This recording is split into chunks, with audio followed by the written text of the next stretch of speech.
Hello everyone. तो इस video में हम देखेंगे कि किस तरीके से हम सॉलिड को क्लासीफाई कर सकते हैं on the basis of conductor, semiconductor और इंसुलेटर।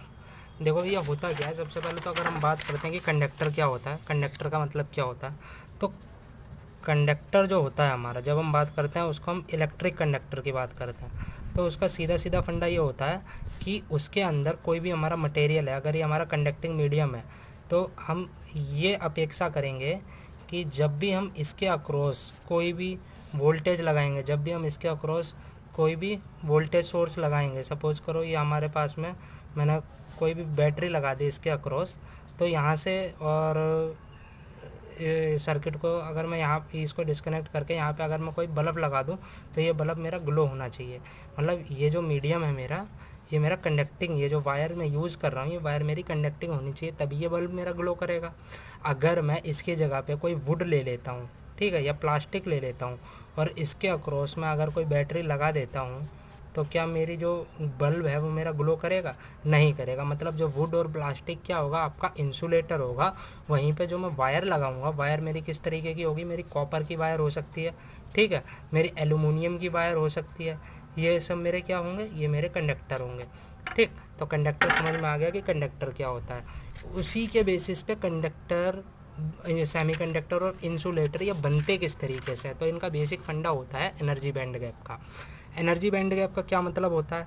देखो क्या होता है कि कंडक्टिंग करवाने के लिए, मतलब इलेक्ट्रिसिटी या फिर करंट की अगर हम बात करें, जो करंट होता है वो क्या होता है? करंट कुछ भी नहीं होता। करंट जब भी हमारा इलेक्ट्रॉन फ्लो करता है, उसकी वजह से हमारा करंट जो होता है वो जनरेट होता है।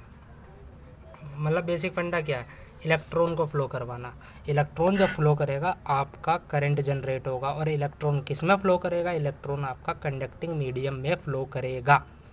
ओके, तो अब यहाँ पे बात आती है, क्या इलेक्ट्रॉन हर किसी में फ्लो कर जाता है? नहीं, इलेक्ट्रॉन हर किसी में नहीं फ्लो कर सकता। इलेक्ट्रॉन केवल कंडक्टिंग मीडियम में फ्लो करता है।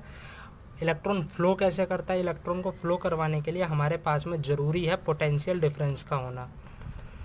पोटेंशियल डिफरेंस का होना। पोटेंशियल डिफरेंस कौन प्रोवाइड करवाएगा? पोटेंशियल डिफरेंस प्रोवाइड करवाएगी आपकी बैटरी। अगर हम बात करें डीसी की, तो पोटेंशियल डिफरेंस आपकी क्या प्रोवाइड करवाएगी? बैटरी प्रोवाइड करवाएगी। ठीक है, तो बेसिक फंडा क्या है? इलेक्ट्रॉन का फ्लो होना ज़रूरी है। इलेक्ट्रॉन कैसे फ्लो होगा? देखो होता क्या है, जब भी हमारे पास में कोई भी सॉलिड मटेरियल होता है, तो उसके अंदर क्या होते हैं, हमारी दो चीज़ें होती हैं। एक होता है हमारा वैलेंस बैंड, एक होता है हमारा कंडक्शन बैंड। वैलेंस बैंड हमारा नीचे होता है, कंडक्शन बैंड हमारा ऊपर होता है।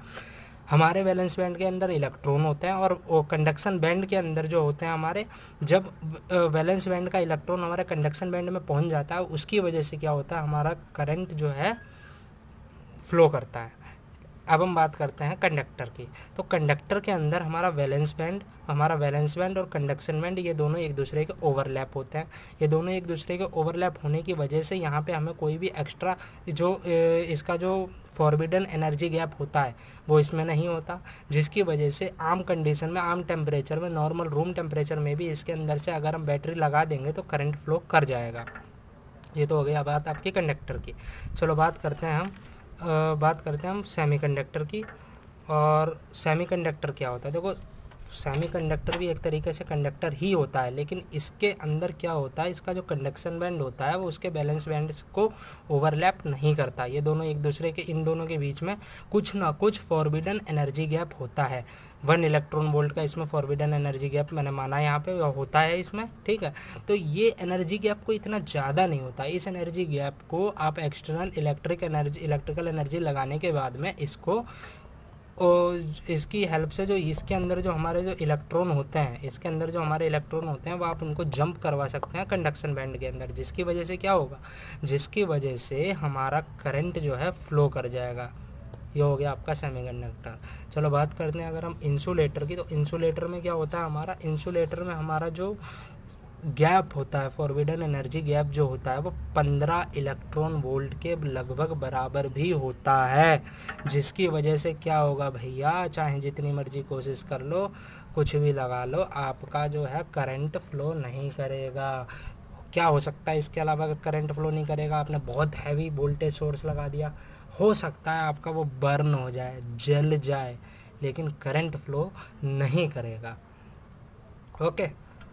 कुछ कंडीशंस ऐसी आती हैं, जैसे जहाँ पर अब क्या हो गया कि आपने इंसुलेटर में इतना ज़्यादा हैवी कर दिया, इतना ज़्यादा हैवी कर दिया, जिसकी वजह से वो बर्न हो सकता है, कहीं पे कुछ ना कुछ थोड़ा बहुत लीकेज हो सकता है, लेकिन करंट फ्लो करेगा नहीं। इसीलिए इंसुलेटर में करंट फ्लो नहीं करता, कंडक्टर में आपका करंट फ्लो करता है, सेमीकंडक्टर में भी आपका करंट फ्लो करता है। सेमीकंडक्टर में आपका जो फॉरबिडन एनर्जी गैप होता है वो आपका इससे कम होता है, इंसुलेटर से कम होता है, लेकिन कंडक्टर से होता है। ठीक है, ये तो हो गया आपकी इसकी बात। अब बात करते हैं टेम्परेचर की। टेम्परेचर का इनके ऊपर क्या इफेक्ट पड़ता है? तो टेम्परेचर का क्या इफेक्ट पड़ता है कि जब हमारा टेम्परेचर होगा, जब हमारा टेम्परेचर राइज करेगा कंडक्टर के अंदर, तो हमारा रेजिस्टेंस जो होगा वो बढ़ जाएगा, जिसकी वजह से जो स्पीड होगी आपकी, जो मतलब फ्लो होगा करंट का, वो आपका बहुत बढ़िया तरीके से आपको रिजल्ट नहीं मिलेगा। ठीक है, यहाँ पे आपका जो टेम्परेचर होता है वो इफ़ेक्ट करता है इसके फ्लो ऑफ इलेक्ट्रॉन में। लेकिन जब हम बात करते हैं सेमीकंडक्टर की, यहाँ पे टेम्परेचर एक अलग ही रोल प्ले करता है। कैसे? जब यहाँ पे हम टेम्परेचर को राइज़ करेंगे, उसकी वजह से जो कंडक्शन बैंड और वैलेंस बैंड के बीच का जो गैप होगा वो कम होगा, जिसकी वजह से जो हमारे वैलेंस बैंड के इलेक्ट्रॉन होंगे वो ईजिली हमारे कंडक्शन बैंड के इलेक्ट्रॉन में चले जाएंगे, जिसकी वजह से हमारी जो कंडक्शन होगी वो आसान हो जाएगी। ठीक है, बात करते हैं यहाँ पे यहाँ पे क्या फ़र्क पड़ेगा। यहाँ पे आप टेम्परेचर बढ़ा लो, जितना मर्जी बढ़ा लो, बर्न हो जाएगा, लेकिन जो है वो कंडक्टर करंट जो है वो ट्रांसमिट नहीं होगा। तो ये चीज़ तो मैं समझा चुका हूँ। इलेक्ट्रिसिटी क्या होती है? The flow of electron are responsible to generate the electricity. जब आपके इलेक्ट्रॉन जो है फ्लो करेंगे, वही रिस्पॉन्सिबल होते हैं इलेक्ट्रिसिटी को जनरेट करने के लिए। और इलेक्ट्रॉन को फ्लो आपके पास में ज़रूरत है, इलेक्ट्रॉन को फ्लो करवाने के लिए आपके पास में ज़रूरत है कि एक वोल्टेज सोर्स आपके पास में होना चाहिए। ठीक है, चलो इसमें अगर हम इसके आगे बढ़ें, तो अगर हम बात करते हैं एग्जांपल्स की, इंसुलेटर के क्या क्या एग्जांपल होते हैं, तो इंसुलेटर के तो एग्जांपल बहुत ही कॉमन है, आपको नॉर्मल उसमें देखने को ही मिल जाएंगे अपने आसपास। वुड है, ग्लास है, प्लास्टिक है। ठीक, ये मैं बता चुका हूँ आपको कि valence band is completely field, conduction band is empty. जो इंसुलेटर के अंदर आपका वैलेंस बैंड में तो इलेक्ट्रॉन होते हैं, लेकिन कंडक्शन बैंड में इलेक्ट्रॉन होते ही नहीं है, और पहुंच भी नहीं सकते वहाँ पे इलेक्ट्रॉन। कंडक्शन बैंड तक इलेक्ट्रॉन पहुंच भी नहीं सकते, चाहे आप जितना मर्जी इसके अंदर वोल्टेज लगा लो, जितना मर्जी टेम्परेचर को हाई कर दो। Energy band gap is very large, 15 electron volt से भी ज़्यादा इसका एनर्जी बैंड गैप होता है, और बहुत ज़्यादा है ही है। ठीक है, जिसकी वजह से जो है कंडक्शन पॉसिबल नहीं है। रूम टेम्परेचर पे valence band electron do not have energy to cross over the conduction band. अगली बात करते हैं हम यहाँ पे एग्जांपल्स ऑफ कंडक्टर की। तो कंडक्टर के अंदर तो हमारे मेटल हैं, जो हमारे जितने भी ज़्यादातर मेटल है वो सारे के सारे हमारे कंडक्टिंग का काम करते हैं। सबको लेते नहीं हैं हम, क्योंकि कुछ बहुत महंगे हैं, कुछ हमारे वर्थ नहीं है। कुछ मेटल्स को लेते हैं हम, जैसे कॉपर हो गया आपका, और आपका एलुमिनियम हो गया। इस तरीके के मेटल्स का हम यूज़ करते हैं कंडक्टिंग पर्पज़ के लिए। ठीक है, तो ये सब मैं बता चुका हूँ। Balance band is filled with electron, number of energy forbidden gap exist होता है, conduct electricity at room temperature, when the temperature rise the resistance of the conductor increases. ठीक, ये तो होगा कंडक्टर और इंसुलेटर। वहीं बात आ जाती है जब आपके सेमीकंडक्टर की। तो ये आपके सेमीकंडक्टर के अंदर होते हैं। Valence band is partially field होता है, फॉरबिडन एनर्जी गैप होता है इसके अंदर लगभग 1 इलेक्ट्रॉन वोल्ट का, और external electrical energy is able to accelerate the valence band electron to the conduction band. मतलब जब हम इसके अंदर एक्सटर्नल एनर्जी जब थोड़ी सी हाई पुट कर, जो हमारा जो इसके अंदर जो वैलेंस बैंड का इलेक्ट्रॉन होता है वो हमारा कूद के कंडक्शन बैंड में चला जाता है, जिसकी वजह से हमारी जो इलेक्ट्रिसिटी है, जो हमारा जो करंट है वो फ्लो होना शुरू हो जाता है। कुछ इसके कॉमन एग्जांपल हैं, जैसे जब हम सिलिकॉन और जर्मेनियम का यूज़ करके सेमीकंडक्टर्स मटेरियल्स को बनाते हैं।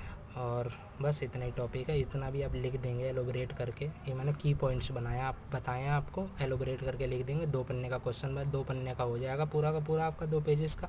बढ़िया सा डायग्राम बनाओ, सारे नंबर आपको पूरे के पूरे आराम से मिल जाएंगे। की पॉइंट्स ज़रूर लिखो, की पॉइंट्स लिखो, एक्सप्लेन करो, की पॉइंट्स लिखो, एक्सप्लेन करो, बस काफ़ी है इतना। ठीक है, अगर कोई प्रॉब्लम हो तो कमेंट करो नीचे, और बाकी अच्छा लगे तो सब्सक्राइब और लाइक भी कर देना।